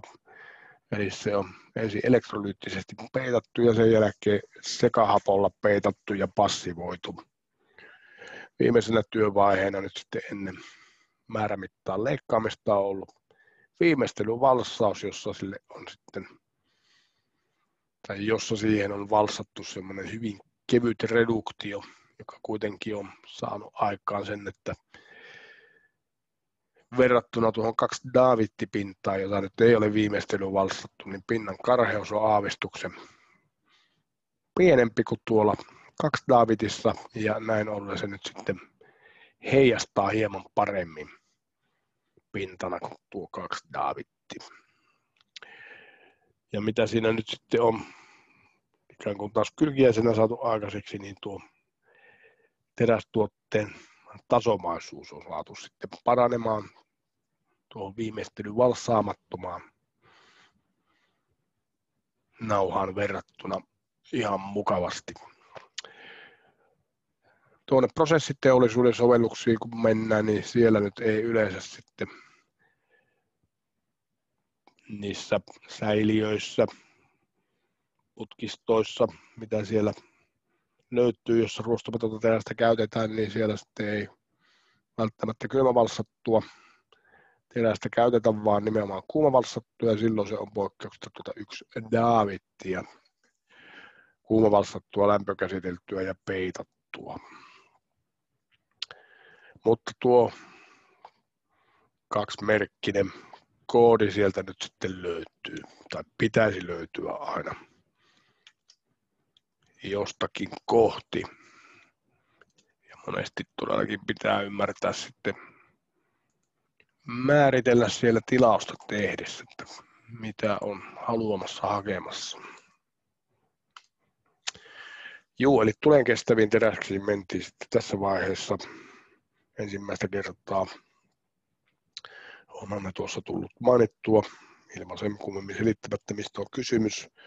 No, viime kerralla jotakin tähän liittyen käytiin läpi, mutta tuossahan se nyt lukee sitten täsmällisesti lyhyesti, mitä nämä teräkset ovat, eli on tarkoitettu tavallisesti käytettäväksi yli 550 celsiusasteen lämpötilassa, jossa nyt sitten tuotteen tärkein ominaisuus on kuumien kaasujen polttotuotteiden kestävyys, eli korkean lämpötilan hapettumisen kestävyys, sietokyky. Korkeimmat käyttölämpötilat on aina tuonne 1200 celsiusasteeseen saakka.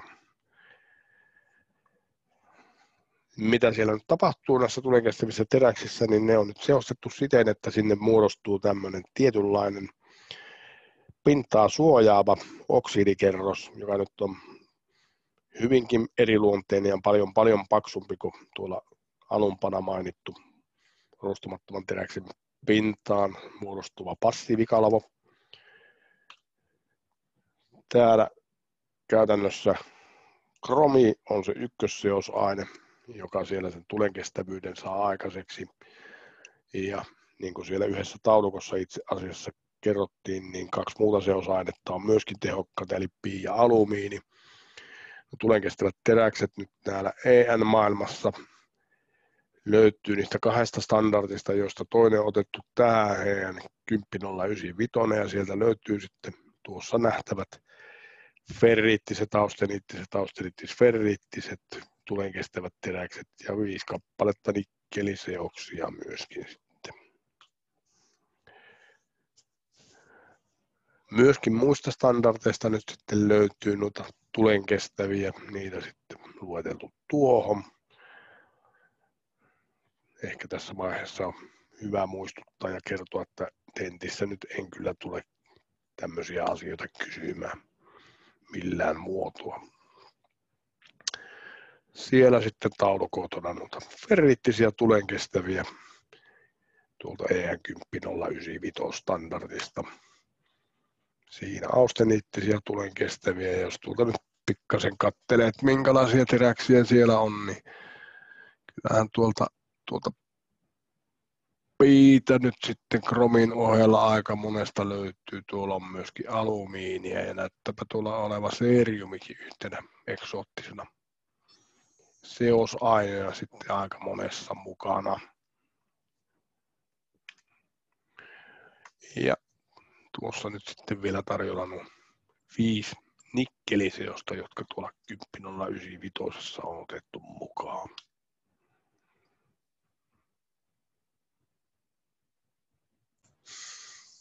No, näin päästiin sitten läpi nämä eri ruostumattomat teräkset tuolla kohtuun karkealla tasolla. Tässä sitten nähdään, että mihinkä teräsryhmiin, materiaaliryhmiin ne sijoittuu tuolla teknisessä raportissa 15608, eli käytännössä teräsryhmät 7, 8 ja 10. 7 siellä sitten nuo ferriittiset, martesittiset, erkautuskarkenevat.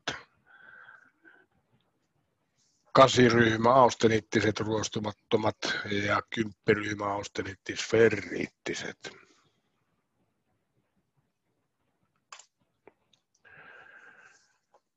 No hitsattavuudesta, kun puhutaan ruostumattomista teräksistä, niin kannattaa muistaa sitten tuo standardi SFS EN 10.11-3.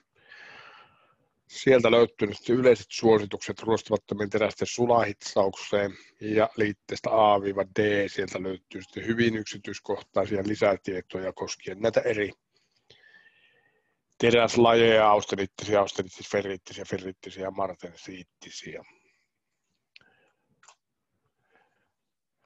Lähtökohtaisesti kaikki tässä meidän kurssissa käsitellyt kaarihitsausprosessit soveltuvat ruostumattomien terästen hitsaukseen,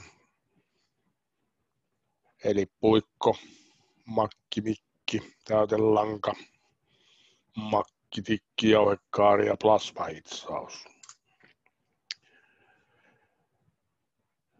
Tämä menee sitten jo niinkin yksityiskohtaisesti tuonne hitsattavuuteen, että ei ole tähän meidän oppimääränään sitten ihan tarpeellista tällä tasolla alkaa taas käymään tätä asiaa läpi.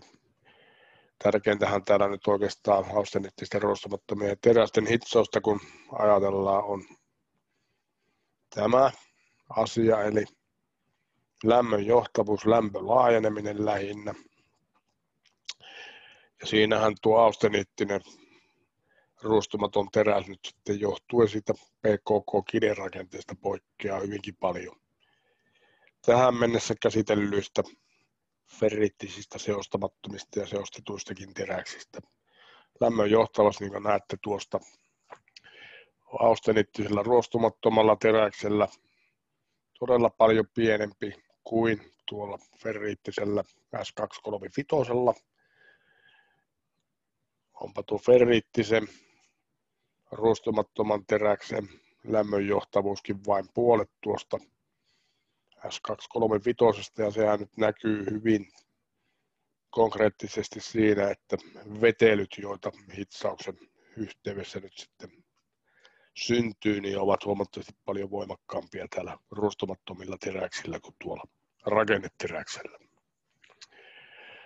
Liittyy myös tietysti tuohon lämpölaajenemiseen, joka nyt sitten austeniittisella rosterilla on 17,5 Tuo tarkoittaa käytännössä nyt sitä, että jos me tarkastellaan metrin mittaista teräskappaletta ja sen lämpötila nyt sitten nousee 100 asteella, niin se lämpö laajenee, eli venyy 1,75 milliä. Tuo S235 venyy 1,4 milliä, kun taas tuo ferriittinen pesukoneteräs 1,4016 ne venyy vain 10,5 milliä. Sähkön johtavuudessakin nyt sitten näyttäisi yhtäkkiä katsoen olevan paljonkin eroa, 5 tuolla ja 1,4 tuolla, mutta käytännössä tuo nyt ei kuitenkaan tuohon hitsaukseen vaikuta yhtään mitään.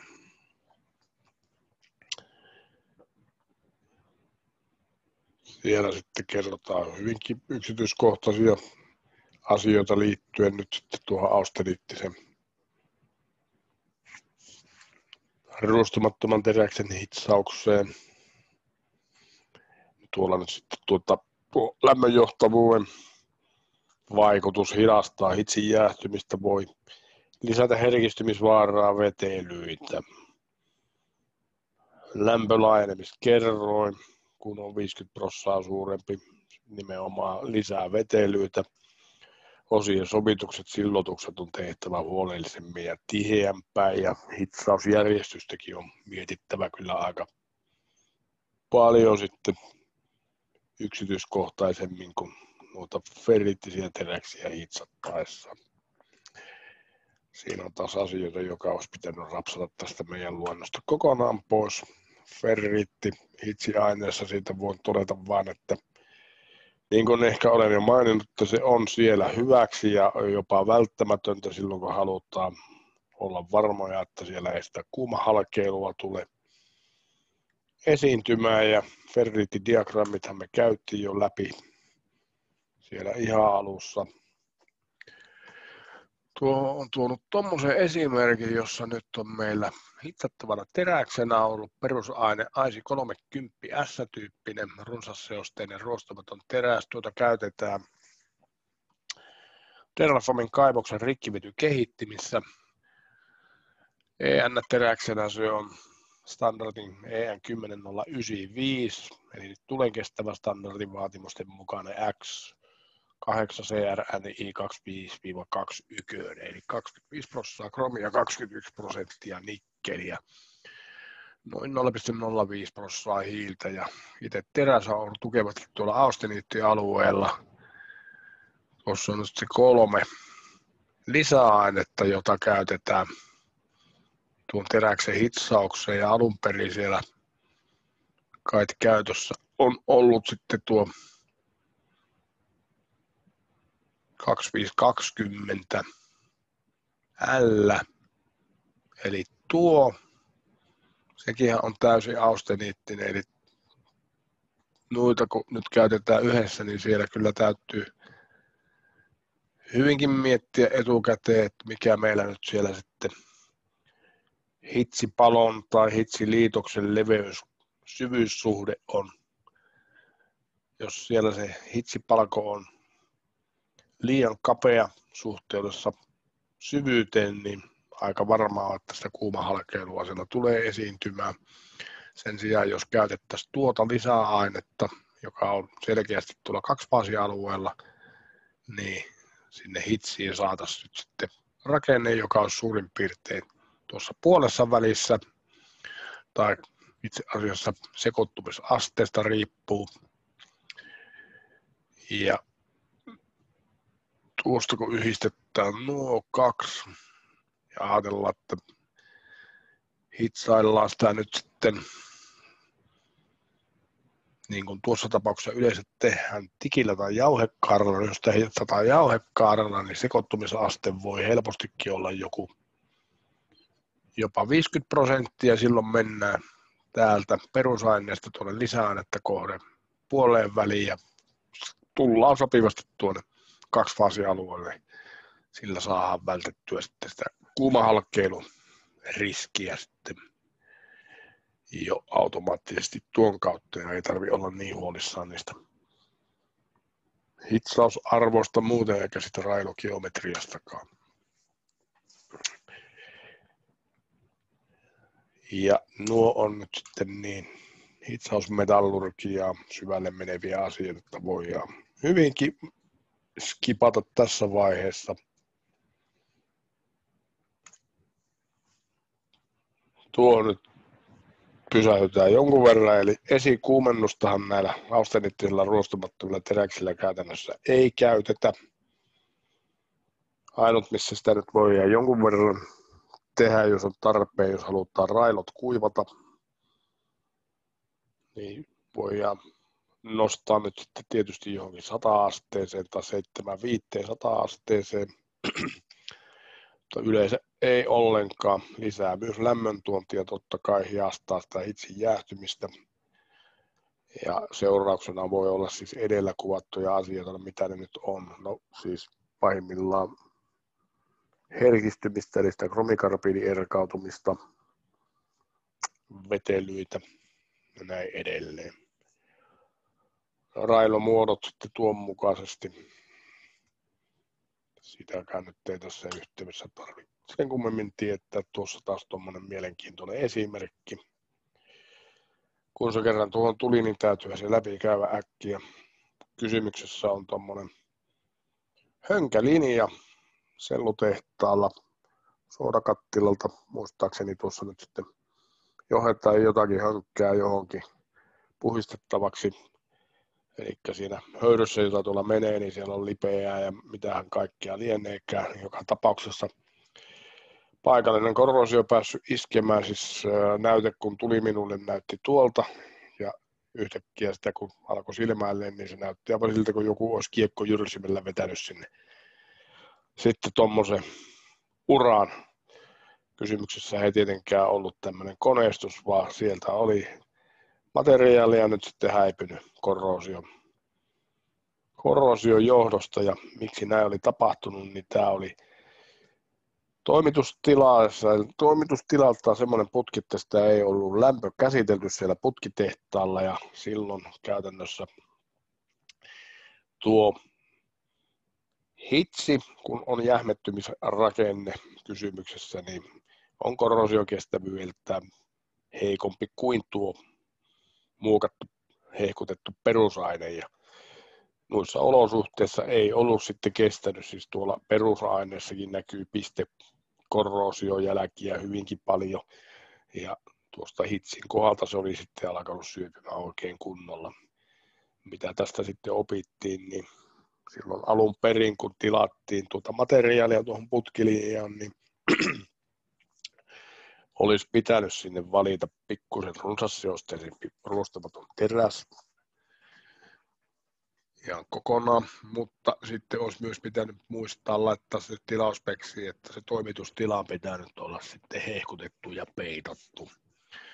Sillä oltaisiin nyt sitten saatu varmistettua tuo hitsin korroosion kestävyys nyt sitten ehdottomasti samalle tasolle kuin tuo perusaineen tuolla putkessa.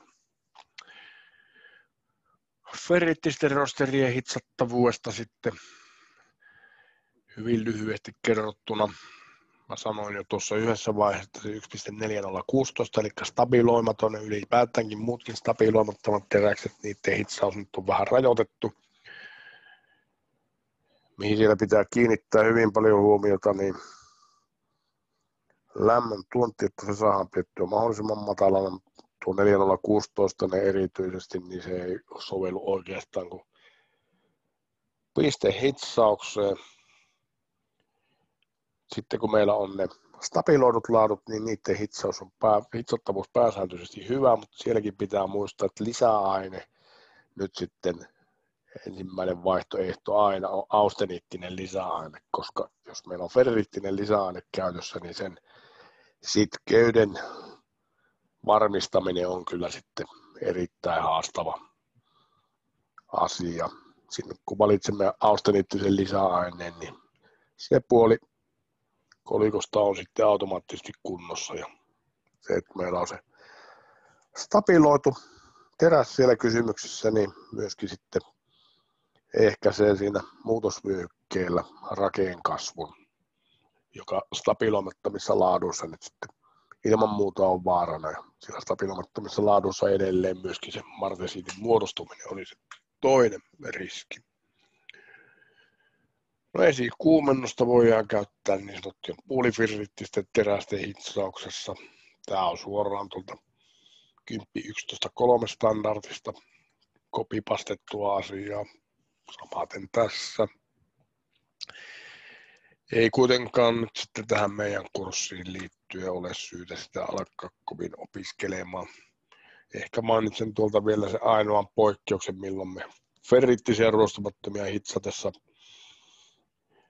joudutaan sitten, tai meidän pitää mielellään käyttää ferriittistä lisäainetta ainakin siellä pohjapaloissa tai niissä paloissa, jotka ovat tuon rikkipitoisen ympäristön kanssa kosketuksissa, niin siellä nyt sitten tuommoisessa ympäristössä se ferriittinen mikrorakenne on tarpeen. Raira ja korroosio, eli se kromikarbiidin ja herkistymisen aiheuttama ilmiö, on nyt sitten ferriittisillä ruostumattomilla teräksillä todennäköisempi kuin austeniittisillä, ja se taas johtuu siitä, että seosaineiden diffuusionopeus tuolla ferriitissä on huomattavasti paljon suurempi kuin austeniitissa, eli kromikarbiidin erkautuminen tapahtuu paljon nopeampaa kuin siellä austeniittisessa ruostumattomassa teräksessä. Austeniittis-ferriittiset. Näin tuossa kerrotaan, että nyt perinteisten vanhan kantaisten dupleksien hitsattavuus oli nyt sitten aika vaatimaton, mutta nämä nykyiset teräkset ovat sitten huomattavasti paljon parempia ja helpompia tässä suhteessa. Tosin tuo sigma-faasin erkautumisen aiheuttama haurastuminen, se nyt on lähes aina sellainen asia, joka täytyy ottaa huomioon ja näkyy ehdottomasti siellä lämmön tuonnin rajoituksissa.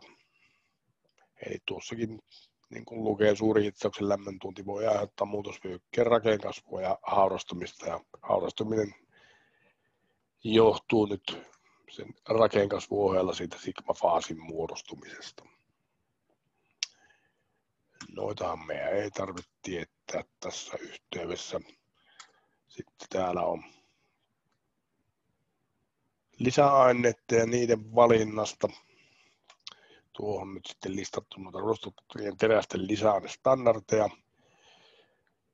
Taas niin kuin lyhyesti tämä asia, niin austeniittiset ruostumattomat teräkset.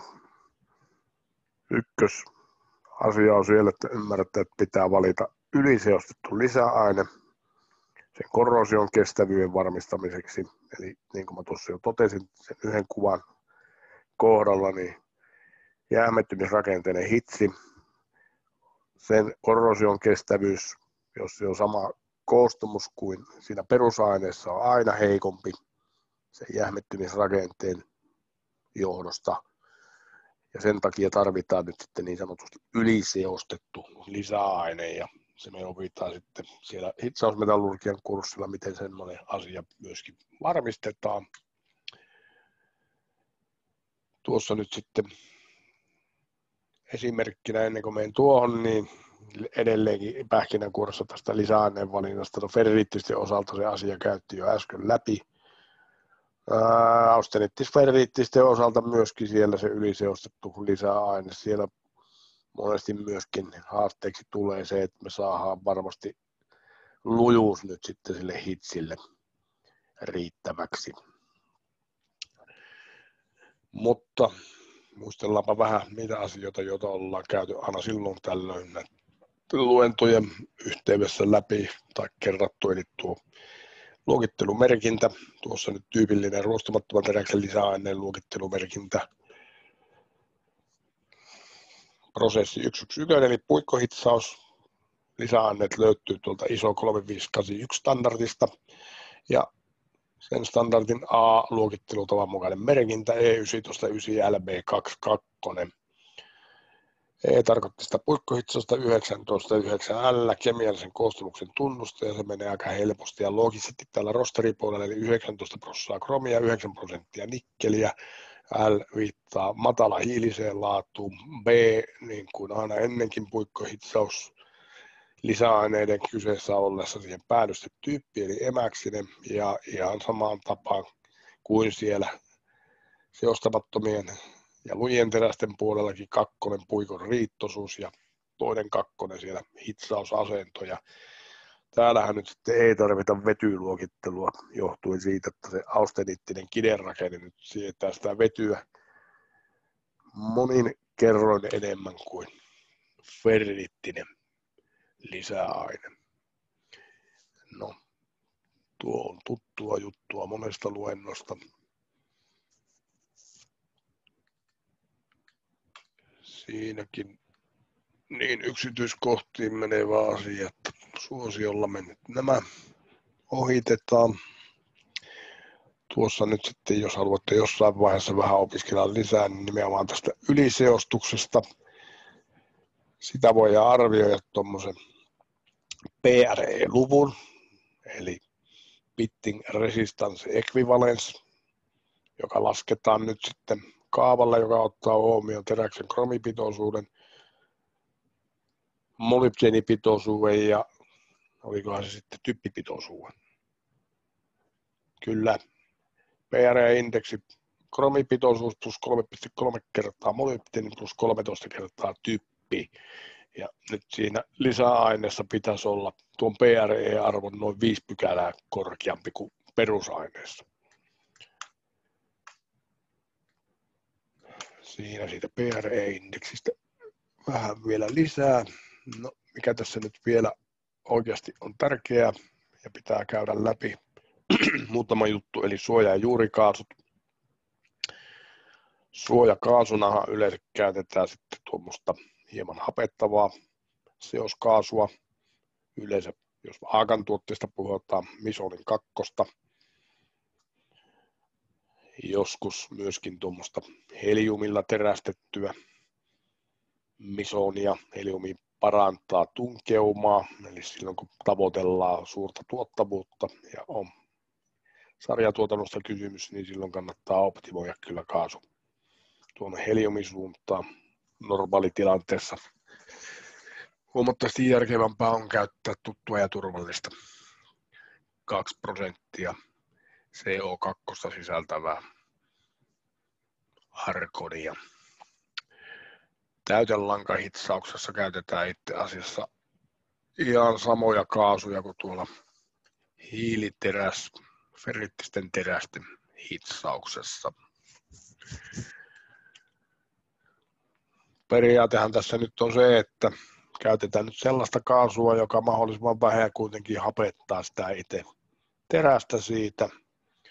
Ja varsinkin juuren puolella, jos sitä ei päästä sitten jälkikäsittelemään, niin käytetään sellaista kaasua, joka ehkäisee kokonaan sen juuren puolen hapettumisen. Eli juurensuojakaasulla estetään itse hapettuminen juuren puolelta.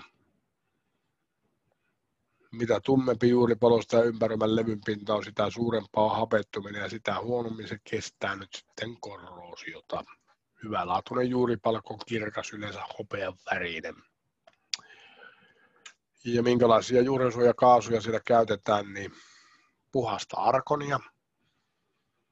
Tämän Aakan brosyyrin mukaan yleisimmin käytetty juurensuojakaasu.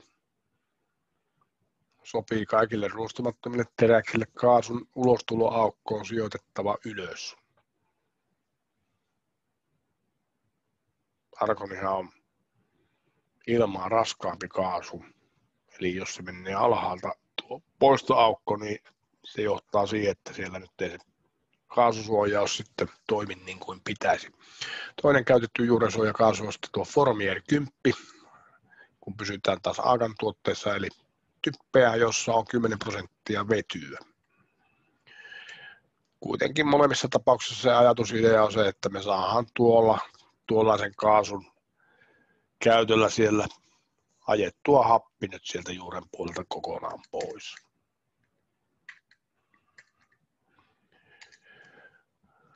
PVHT eli hitsin lämpökäsittely. Sitä on käsitelty noissa seuraavissa. Ohitetaan sekin tuosta hyvin sujuvasti vielä sitten. Oikeasti tärkeä asia, eli hitsien jälkikäsittely. Siellä, missä me nyt ei pystytä käyttämään sitä täysin inerttiä suojakaasua ja saa ajettua sitä happea kokonaan pois, niin sinnehän nyt sitä hapettomaa sitten syntyy ja se sieltä on saatava pois. Eli tuoltahan se nyt aika tyypillisesti näyttää sitten rostumattoman teräksen hitsauksen jälkeen. Tuossa on tuommoinen värikartta ja ainakin tuolla elintarviketeollisuudessa tai vesijohtoputkissakin tätä voidaan sitten käyttää. Eli no 2 ensimmäistä ovat hyväksyttyjä ja sitten tuo 3 on jo sen kaltainen, että jos tuommoinen värjäytymä löytyy siltä hitsauksen jälkeen tuosta teräksen pinnasta, niin se pitää sieltä nyt sitten poistaa. Tuossa on varoittava esimerkki aiheesta. Aika tuore tapaus, 23.10.2020 otettu kuva. Somero uimahallista, käyttövesiputki, sieltä pätkiä. Päällisin puoli oikein hyvän näköinen, ihan ok, mutta juuren puolelta aivan karmean näköinen.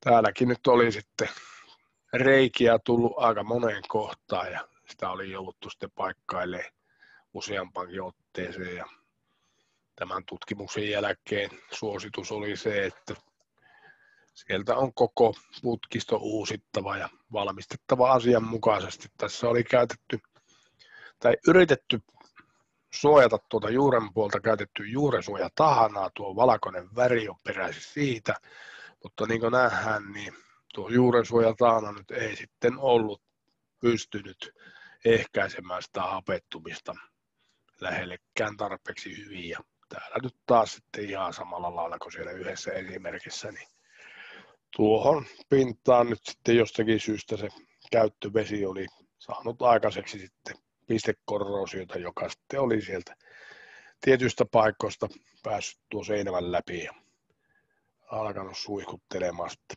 ulkopuolelle sitä vettä. Tuossa poikkileikkaus tuolta hitsistä, eli niin kuin näette, niin aika pahasti siellä on materiaalia lähtenyt muutaman vuoden käytön jälkeen pois.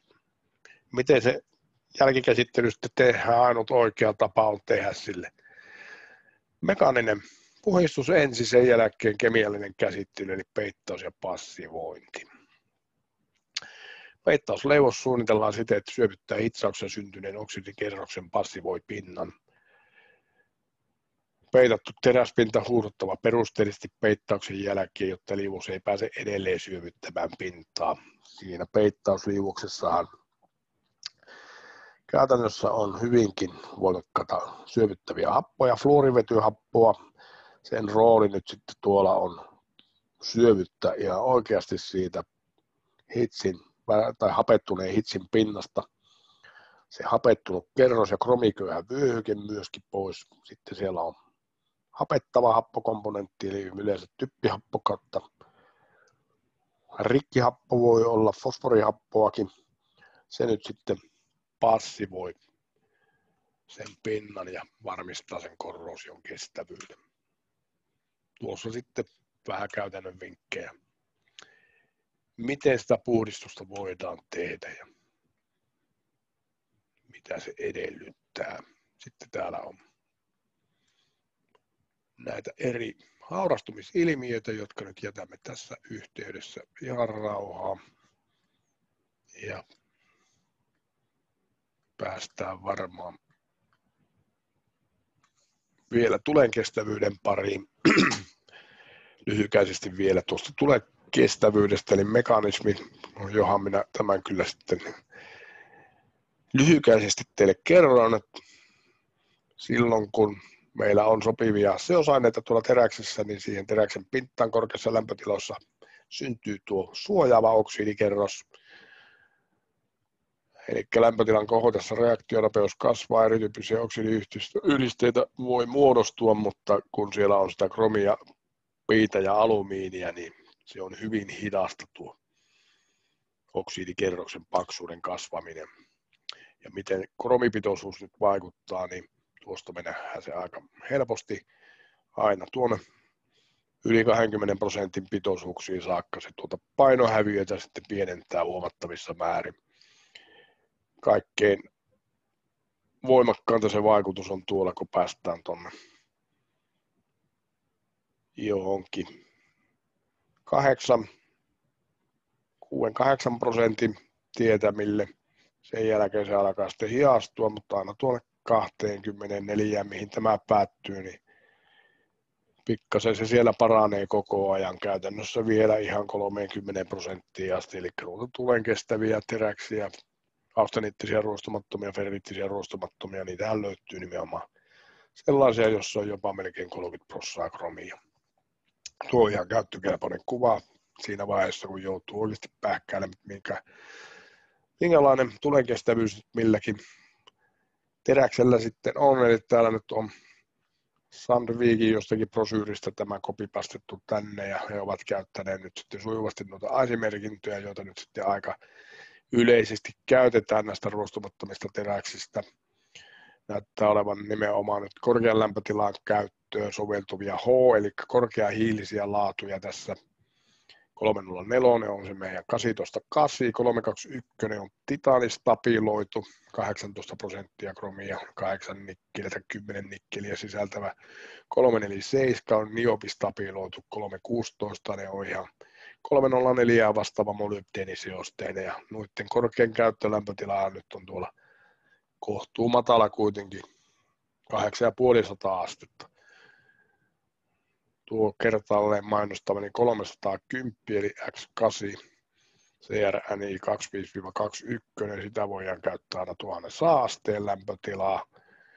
Sitten Sanikrot tuolla on jo nikkelivaltaisia seoksia, 353 MA on hyvin runsasseosteinen austeniittinen ruostumaton, niillä päästään tuonne 1200 asteeseen. Edelleenkään en muista, enkä ole muistanut käydä tarkistamassa, että minkä tyyppisiä seoksia nämä kanttaarit oli, mutta niillä nyt sitten päästään jo tuonne 1250. Tämähän me ollaan nähty jo kertaalleen, ja näistä päästiin viimeinkin tämän luennon loppuun. Ajantajua ainakin minulla kadonnut täysin jossain vaiheessa. Mielenkiinnolla ootan, että kuinka pitkä luento tästä nyt sitten loppujen lopuksi tuli. Varmasti paukuttiin aika paljon kuitenkin lakisääteisen 2 oppitunnin yli, mutta tässäpä teille nyt ruostumattomasta teräksestä sitten lyhyt oppimäärä, jos näin voisi sanoa. Kiitoksia tarkkaavaisuudesta, tapaamme ensi viikolla sitten lämpökäsittelyjen merkeissä.